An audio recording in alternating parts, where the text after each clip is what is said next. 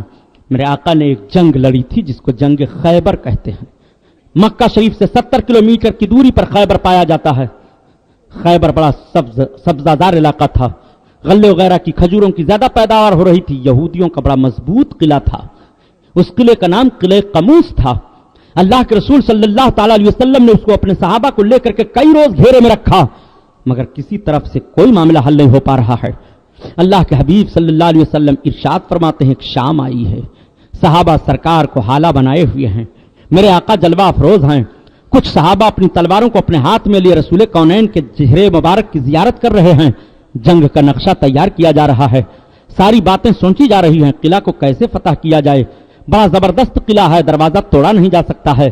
اللہ کے رسول صلی اللہ علیہ وسلم فرماتے ہیں میرے صحابہ تمہیں گھبرانے کی ضرورت نہیں ہے، کل میں اس شخص کو جھنڈا دوں گا اسلامی جس کے ہاتھ پر اللہ تعالیٰ خیبر کو فتح کر دے گا، اور چونکہ وہ اللہ سے محبت کرتا ہے اور اللہ اس سے محبت کرتا ہے، وہ رسول اللہ سے محبت کرتا ہے اور اللہ کے رسول اس سے محبت کرتے ہیں، ایسا شخص ہوگا جس کو میں کل جھنڈا اسلامی دوں گا۔ نام نہیں لیا سرکار نے، صحابہ مچل گئے، رات گزر رہی ہے، اپنے نبی کے فرمان پر غور کر رہے ہیں اور اپنی زندگی پر مچل رہے ہیں، کاش مجھے جھنڈا مل جائے، جھنڈا مجھے مل جائے۔ فتح کی بشارت تو اللہ کے رسول نے دے ہی دی ہے، کہ جس کو وہ جھنڈا دیں گے وہی فتح کرے گا. رسول اللہ کو معلوم ہے کل نبی جس کو جھنڈا دے دیں گے وہ فاتح بن جائے گا. سب مچل رہے ہیں خیبر کا فاتح میں بنوں. ہر مجاہد سوچ رہا ہے خیبر کا فاتح میں بنوں. ہر صحابی سوچ رہے ہیں خیبر کا فاتح میں بنوں. حضرت عبداللہ کہتے ہیں کہ میں سوچنے لگا اے پروردگار انصار گھرانے سے کسی کو الہ العالمین یہ جھنڈا مل جائے. تمام لوگ سوچ رہے ہیں اس طرح سے فکر کر رہے ہیں. رات عبادت میں گزرتی چلی جا رہی ہے, رب کی بارگاہ میں آہوزاری کرتے ہوئے گزرتی چلی جا رہی ہے. صبح کا سفیدہ پھیلا, نماز فجر ادا کرنے کے بعد میرے آقا ارشاد فرماتے ہیں اینا علی ابن ابی طالب. علی ابن ابی طالب کہاں ہیں؟ نبی کونین کا یہ فرمان جاری ہوتا ہے. صحابہ دیکھنے لگے, لبوں پر مسکراہٹ آ گئی کہ علی کی قسمت کا ستارہ اتنا بلند ہے, اتنا بلند ہے کہ علی آج اپنی قسمت پر جس طرح بھی ناز کریں کم ہے. لوگوں نے عرض کیا یا رسول اللہ حضرت علی کو آشوب چشم ہو گیا ہے, آپ کی آنکھیں آ گئی ہیں. نبی کونین صلی اللہ علیہ وسلم نے فرمایا بلاؤ تو علی کو. حضرت علی آئے, آنکھیں دکھ رہی ہیں. نبی کونین نے فرمایا علی تمہارا کیا حال ہے؟ کیسا حال کا یا علی؟ علی تمہارا کیا حال ہے؟ عرض کرتے ہیں یا رسول اللہ میری آنکھیں آ گئی ہیں, مجھے آشوب چشم ہے. نبی کونین نے فرمایا آنکھیں کھولو. آنکھیں کھول دے ہیں. سرکار نے اپنا لعاب شریف لیا, تھوک مبارک, اور حضرت علی کی آنکھ میں پھیر دیا. نبی کا تھوک لگنا تھا کہ آنکھ ٹھیک ہو گئی. ذرا ان لوگوں سے پوچھئے جو کہتے ہیں کہ جیسے ہم انسان ہیں ایسے رسول اللہ انسان ہے, فرق اتنا ہے کہ ان کو نبوت مل گئی, نبی ہو گئے, رسول ہو گئے, اور ہم بھی انسان ہیں وہ بھی انسان ہیں معاذ اللہ. ذرا اپنا چہرہ تو آئینہ میں دیکھ لو. تم ایسے انسان ہو تو جب تمہارے گھر تمہارے بچے کی آنکھ آ جائے تو اپنا تھوک نکال کر کے آنکھ میں لگاؤ, بجائے روشنی آنے کے اندھا ہو جائے گا. یہ رسول اللہ صلی اللہ علیہ وسلم کے لعاب پاک کی برکت ہے کہ دکھتی ہوئی آنکھ میں لگ جائے تو آنکھ کو شفا مل جاتی ہے. اور تمہارے تھوک کا حال یہ ہے کہ لکھا رہتا ہے یہاں تھوکنا منع ہے, وہاں تھوکنا منع ہے, وہاں تھوکنا منع ہے. آپ ذرا دیکھو پیارے اپنے چہرے کو آئینہ میں, پھر سیرت رسول پڑھو. حضرت علی کی آنکھیں ٹھیک ہو گئیں, حضرت علی اچھے ہو گئے. آقا نے جھنڈا اٹھایا, علی اس جھنڈا کو لو. حضرت علی رضی اللہ تعالیٰ عنہ نے جھنڈا کو لے لیا. میرے آقا نے چڑھائی کا حکم دے دیا.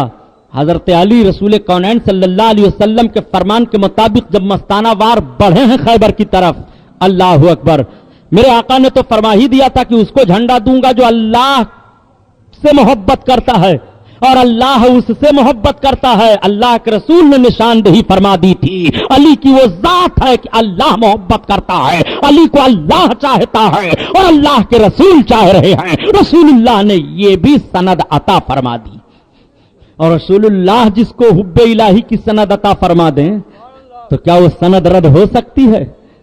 اللہ کے حبیب جس کو ڈگری عطا فرما دیں, اور کون سی ڈگری دی جا رہی ہے؟ محبت کی ڈگری دی جا رہی ہے. علم کی ڈگری تو اللہ کے رسول نے عطا فرما ہی دیا, محبت کی ڈگری عطا فرما رہے ہیں. حضرت علی نے ایسی جنگ کی کہ جب قلعہ کے دروازہ کے قریب پہنچے تو اس دروازہ کو حضرت علی نے اپنے ہاتھ سے اکھاڑا, اٹھا کر کے پھینکا. 40 صحابہ بہادر قسم کے اس دروازہ کو اٹھانے لگے زمین سے, تو وہ دروازہ اتنا وزنی تھا, اتنا وزنی تھا کہ اٹھ نہیں رہا تھا. اس کو حضرت علی نے ایک جھٹکے میں اکھاڑ کر کے پھینک دیا تھا. وہ حضرت علی رضی اللہ تعالیٰ عنہ ہیں. حضرت علی جب اپنے تلوار کا جوہر دکھاتے ہیں تو ذرا دیکھو تو علی کون ہیں. میدان عبادت میں دیکھو تو علی بے مثال ہیں, میدان محبت میں دیکھو تو علی بے مثال ہیں, شہادت کے میدان میں حضرت علی کو دیکھو تو بے مثال ہیں. حضرت علی کو جہاں جہاں دیکھو بے مثال ہیں. حکمت کا میدان ہو, شہادت کا میدان ہو, ریاضت کا میدان ہو, عبادت کا میدان ہو, معرفت کا میدان ہو, شفقت کا میدان ہو, محبت کا میدان ہو, حضرت علی ہر میدان میں رسول کونین صلی اللہ علیہ وسلم کے شہدائیوں میں محبت کے پہلوان دکھائی دے رہے ہیں. وہ حضرت علی ہیں. حضرت علی رضی اللہ تعالیٰ عنہ جب جنگ خندق کا واقعہ پیش آیا تھا, یہ تیسری جنگ عظیم ہے اللہ کے رسول صلی اللہ علیہ وسلم کے حیاتی ظاہری میں. پہلی جنگ عظیم بدر, دوسری احد, اور تیسری غزوہ خندق جس کو غزوہ احزاب کہا جاتا ہے. یہ کیسی لڑائی تھی؟ بڑی بھیانک لڑائی تھی. یہ بڑا معاملہ تھا. سیرت رسول صلی اللہ علیہ وسلم پر جو کیسٹیں چل رہی ہیں اس میں ان ساری لڑائیوں کا ذکر ہے. آپ کیسٹوں کو خریدو اور اپنے گھر رکھو.